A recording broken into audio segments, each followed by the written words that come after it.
In this video, I'm going to show you how to equalize vocals in Studio One or Studio Pro.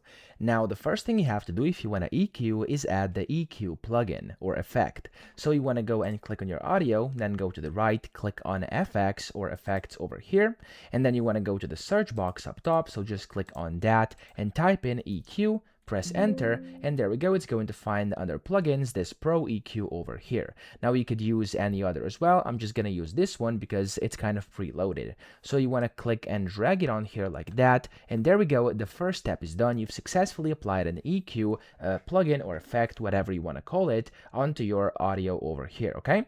Now we're actually gonna go through what these things over here can actually do and how to change them.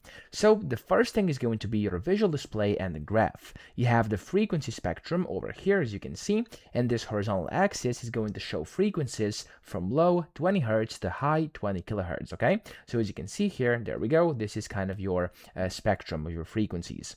Then you have the gain display. This is going to be your vertical axis over here, which is going to show volume adjustments in decibels, boosting upward or cutting downward, okay?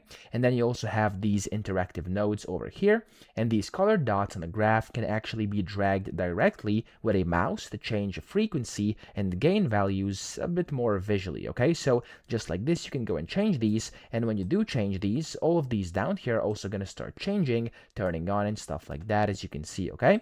So it's up to you if you want to use these or just the knobs at the bottom, but of course, it's going to do the same thing. Now, let's look at these things down here at the bottom.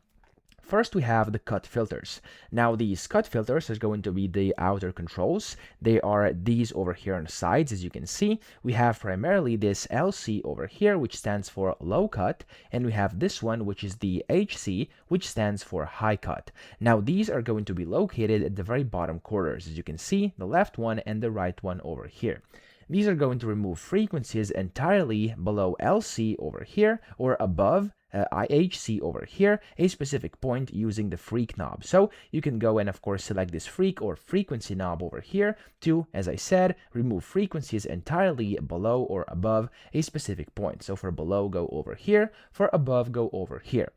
Then you also have this one, which is the LLC over here. This is called linear phase low cut, and it's located at the top left. So this cuts the lowest sub bass, kind of your sub bass rumble really, without shifting the phase of the audio signal. Okay, so if you want to, you can turn this on and you can change it just like that as well. Okay, and by the way, all of these can be turned on by just changing them or by clicking this button and then changing it as well on the frequency knob. Okay, and then over here, you also have the slope menus. So these are these things over here. As you can see, kind of the drop down boxes. You can see these pretty much on like all of these. So here, here, here, and then here as well. There's a bunch of different ones. And what these will do is control how aggressively the filter cuts off the sound. Okay, so that's really all these do. Now we have the next part over here, which are the parametric bands. These are the middle knobs over here. We have 5 of them. We have LF, we have MF, and then we have the HF over here, as well as LMF and HMF down here as well. These are going to target specific areas of the sound using 3 identical controls. They all have the frequency knob over here, which selects the specific center frequency you want to change. So, of course, as you can see, all of these have it. Then we have the gain. Gain is going to be this main big knob in all of them over here. This gain is going to boost, which means, of course, make louder, or cut, which means make quieter, that specific frequency, okay? Then we have this Q, which is on the left, the small one over here. This is going to adjust how wide or narrow the affected frequency area is.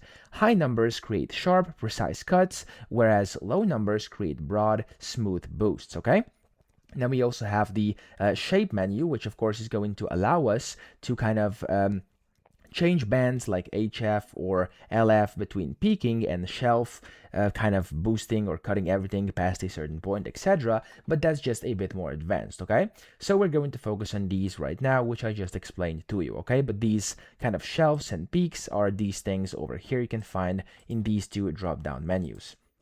Now, the next thing here is going to be these kind of advanced features. So we have the DNS buttons. Now, this D button over here, if you click on it, as you can see like this, is going to toggle dynamic EQ, okay? Which is going to allow a band to compress or expand only when the sound exceeds a threshold. And then the S over here, these are basically the S, basically the S kind of letters over here. The S solos that individual frequency band so you can hear exactly what you're adjusting, okay? Which is quite nice as well. So that's essentially how to EQ, and of course you can turn these by clicking and dragging or using your mouse wheel like this as well, and you can just go ahead and play with these kind of on the graph up top or with these knobs down here and see how your audio sounds, and then you can adjust it according to whatever you get out of it, okay? So that's how to do this. I hope this video helped you out. If it did, please subscribe to the channel and help me out as well.